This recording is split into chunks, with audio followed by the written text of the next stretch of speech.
Hi everyone, I'm Kaylee with the Clearview Library District, and thank you for watching our Make It Tuesday video. Today we are going to be learning how to make a yarn wrapped felt wreath. So it will end up looking something kind of like this.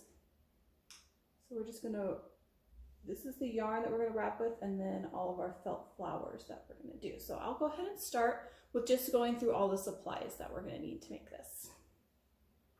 So you need your wreath form. They come in either green like this, or there's some white styrofoam ones as well. So whatever you want with that. And then just sheets of felt. I'm making mine red, white, and blue because I'm making it for 4th of July.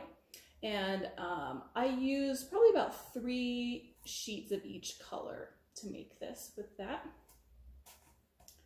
And then you're gonna need just some craft glue. Anything that works on fabric will work fine for that.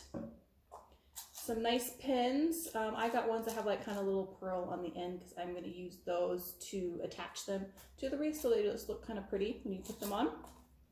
Ribbon for hanging your wreath, or you can just use yarn as well if you don't want to buy extra ribbon. And then your yarn. You'll probably go through about 2 spools. It depends on the size of yarn you get. This one's kind of thin. So I wrap it around the wreath form twice to make sure that none of the green shows through. So I'll probably go through about 1.5 or 2 of these. And then I also bought some little stars that I just thought were fun since it's for 4th of July. And I'm going to add those on as well.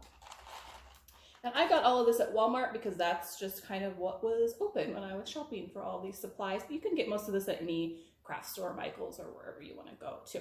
Oh, and scissors, of course. You'll need those. So to start with, we are going to start with making the felt flowers. So I have 3 different kinds I'm going to show you how to make. I've got kind of a loopy one like that, just a classic rose, and then one like this as well. So we'll start with our just kind of classic rose shape, which is what I'll use the most in my wreath. So you just cut up your felt sheets into different size squares. They can be kind of rectangle as well. That gives it kind of a different shape. And I'll use maybe 4 different sizes when I make mine. So this is kind of a medium size that we're gonna do right now. So you have your shape, and you're just gonna kind of cut off the square edges to make it more of a circle. And I'm gonna do a wavy line because that kind of gives it the look of petals as you finish it off.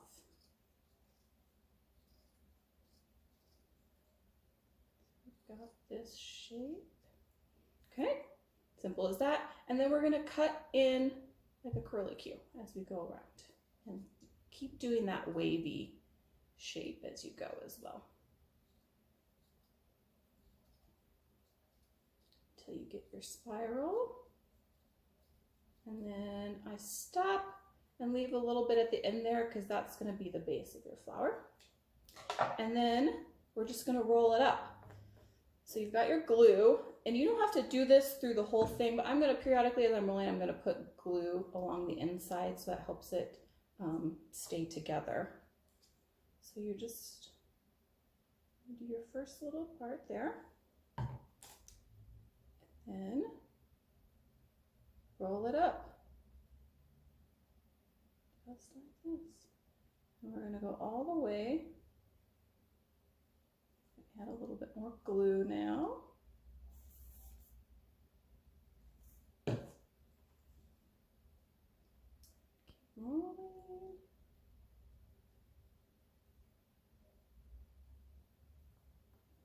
And then a little bit more glue at the end. So you roll it up until you get to that little end piece that you left.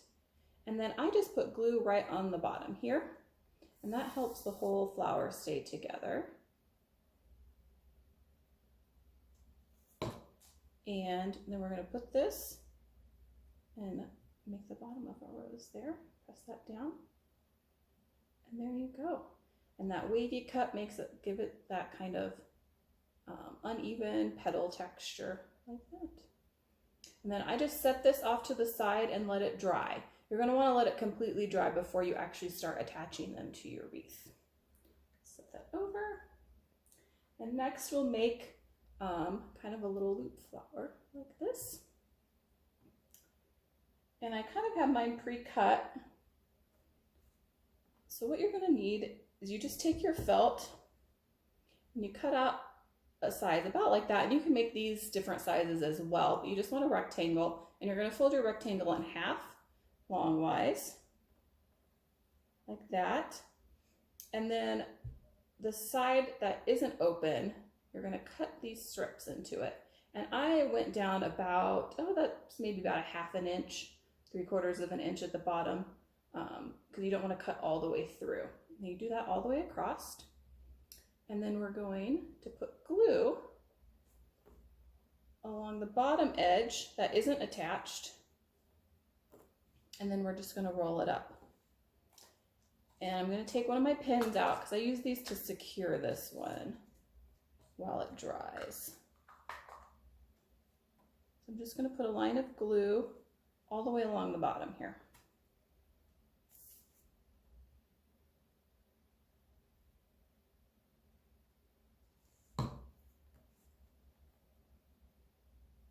Just roll it up. And these are a little bit harder to keep even, so you'll probably end up with one side that's a little bit longer than the other when you get it done, but that's okay.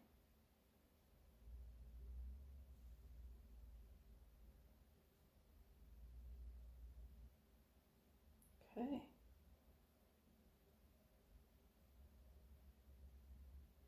There you go. Super simple. And then I just put a little dot of glue here at the end to try to keep it together, and then I'll stick my pen through just to give it a little extra security while it's drying to keep all the pieces together like that. And then I just set that aside and let that dry as well. And so then the third one we have to make is just a fringe flower, and that is almost exactly the same as that last one we did, except you're cutting on the opposite side. So once again, you have your rectangle that you cut out, and you're going to fold it in half. But this time you are going to cut on the side that's open, so it gives you fringe instead of a loop. And it's about the same width, and you can play around with the widths as well if you want to see how that looks different. You can do them shorter or wider, depending on what size you want.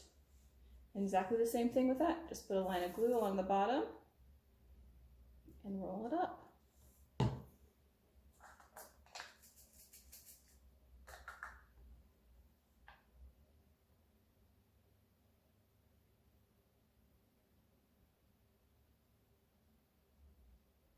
And these are fun to make for different seasons. You can play around with different colors. I have a fall one too that I've made, but I don't have a 4th of July one yet, so that's what I'm doing here.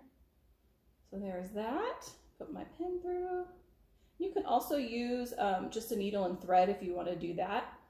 And there you go, a little fringe flower. So you can kind of see these are two different sizes. This one was a lot smaller than I made. So they just kind of give different looks as you're doing that. So that is our 3 different flowers that we're going to use. So I'm going to set those aside and let those dry, and I'm going to get started on my wreath form. So for this, you're literally just wrapping yarn around it. That's all you do. It's pretty easy. It's just time consuming. So I usually just put on a movie or something like that while I'm doing it. So what you're going to want to do is just tie off the end of your yarn around your wreath form to get it started. Just make a knot, and you'll cover, I usually just make sure like this will be the back side of my wreath, so you're not going to see any knots. Just make sure that's tied pretty good. Do it a couple times. Cut off your extra. And then you just start wrapping. And you want to try to get the yarn as close together as you can as you're wrapping it around, so it doesn't leave any of the green showing. I'm just going to do that all the way around. And like I said, I do this twice with this one because this yarn is a lot smaller, so it's going to leave more gaps as you're going around. So that's that. And you just do that all the way. So I'm going to go ahead and stop my video while I'm doing this because you don't need to watch me do this all the way around. That'll get boring. And then while I'm doing that, I'll let all my flowers dry, and then we'll come back and start putting our wreath together. All right, so we have our yarn put all the way around our wreath, and we just want to find where we want the top of it to be. So I'm going to use up here as the top of mine, where I'll attach my ribbon when I'm done. And I've got all my flowers here, and they're all dry and ready to go. And so what I'm going to do is, so I want to make it kind of like this one. So I have a majority of my flowers here clustered in one spot, but just a little bit up here on the other side to kind of even out the scale. And so what I'm going to do is start kind of in the middle here with my largest size flowers, and then slowly get smaller as I go out. And then up here I'm going to do the same, kind of a larger one in the middle and a few smaller ones scattered around. Kind of just evens it out, and I mix together the different colors as I'm going to. And you just kind of do whatever looks nice to you. So I'm going to start with one of my larger roses. And so I'm going to do just put a little bit of glue on the bottom, figure out where I want it to go. And just a little dab of glue. You don't need too much. Place it on there because I'm also going to use one of my push pins and just put that right through the middle of the flower. And it'll go straight through into the foam that's inside the wreath, and that will help secure it on there as well as the glue. I just kind of like to double up like that. And then you just kind of keep going. So I did a red one, so then I'll kind of do a bigger white one next. Kind of like that. Another little dab of glue. And so another push pin. And as I'm going, I have these stars that are really cute that I'm going to add. I'm going to do some of the larger sizes. I'll just add by themselves onto the wreath. But some of these smaller ones, I'm just going to put a little bit of glue on and just put them right in the middle of a flower, just to kind of give it a little extra something there. And just kind of glue that right in there. Just make it kind of cute, red, white, and blue, stars and stripes. And we'll just keep going around like that. I'm not gonna have you sit here and watch me do all that, but when you're finished, you'll get your wreath all done. Hang it up, good for 4th of July, Memorial Day, anything like that. I'll put a picture up of these two at the end here so you can kind of see what the finished product looks like, and I'll get this one done too and do that up as well. So we've got kind of 2 examples to look from. But I hope you had fun watching this. I hope you get to make your own wreaths at home.